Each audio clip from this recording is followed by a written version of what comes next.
So when we go to receive Reiki, whether it's in person or distance, and you want to receive the treatment at home, what is actually happening? So, and how is it helping, basically? So the healing modality, or whatever healing modality that you want to work with or work alongside with the practitioner, the healing modality itself is giving you space. It's giving you spaciousness internally and externally. So if it's distance healing or even if it's in-person healing, what you've done is you've dedicated and you've created that time for yourself. It's exactly the same principle as when you go to see a personal trainer, when you go to see your GP, when you go to an appointment, whatever it may be. You are giving yourself that space for that time dedicated to you.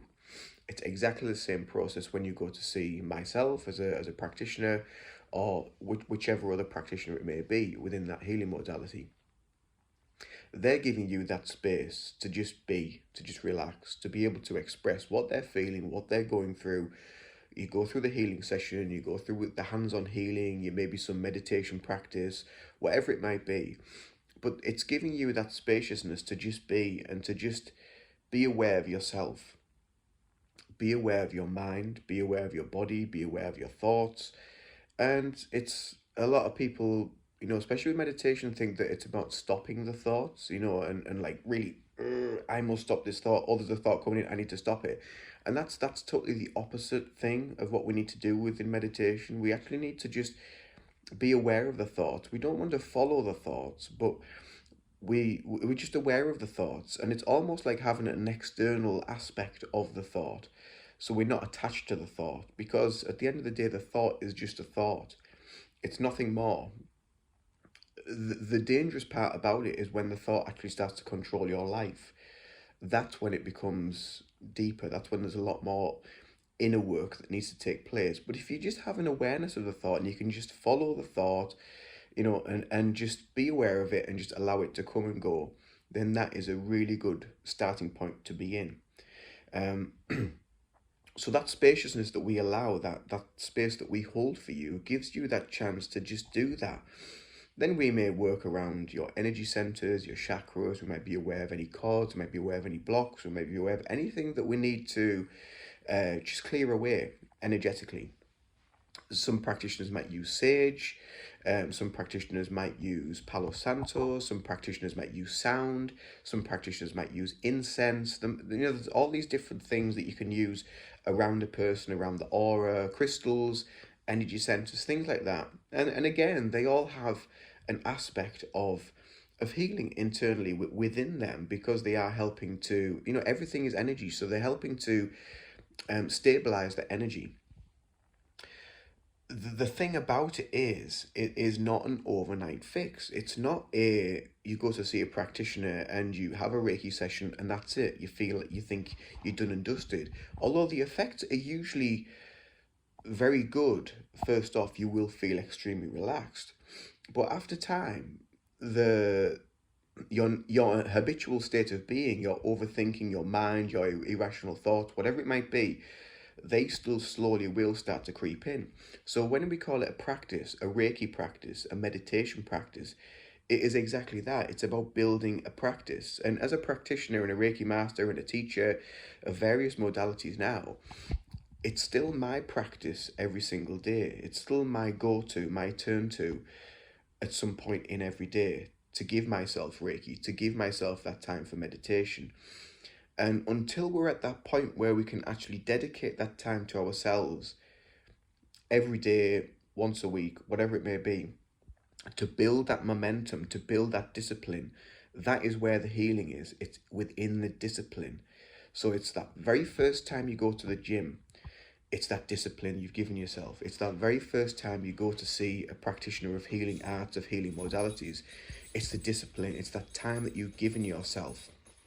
The more you do that, you create more of a habitual state, a habitual way of being, which then brings around long-term healing, long-term benefits, and long-term improvement of mental health, physical health, emotional health, spiritual health, energetic health.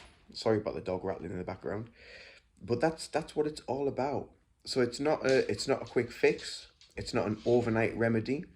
Um, I'm not one to discount medication, but I'm also not one to say be on it for the rest of your life, because I was that person. I was that person where I struggled with depression, anxiety, panic attacks, skin issues, flare ups around the body, and it was all mental, emotional stuff that was coming out within my body. So I've been there and I've lived that, and I'm not perfect. Sometimes I still fall off the wagon and I have issues.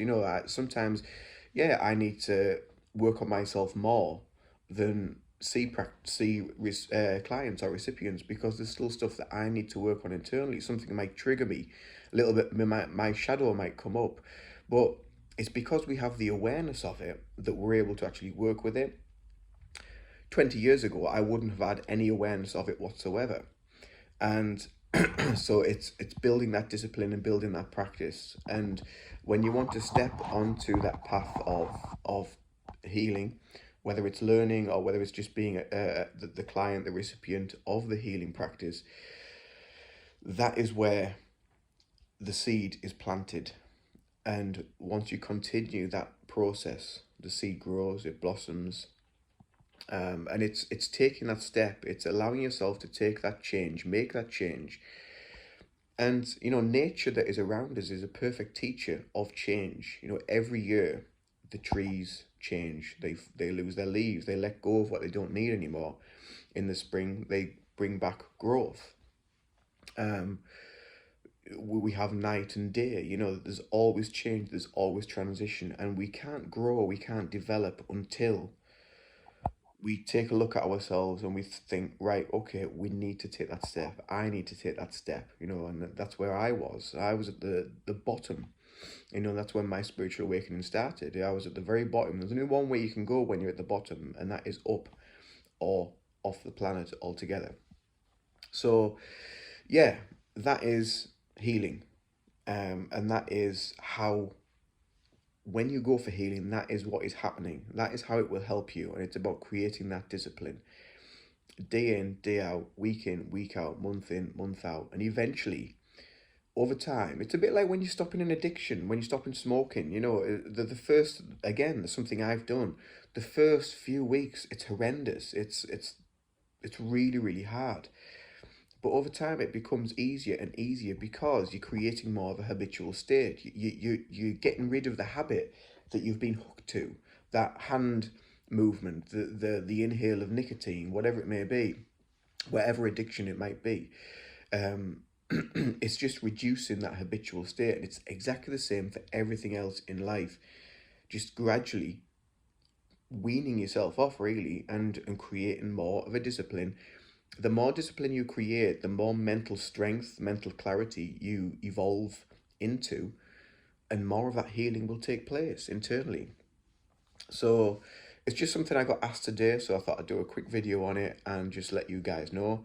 And speak to you soon. Toodaloo for now.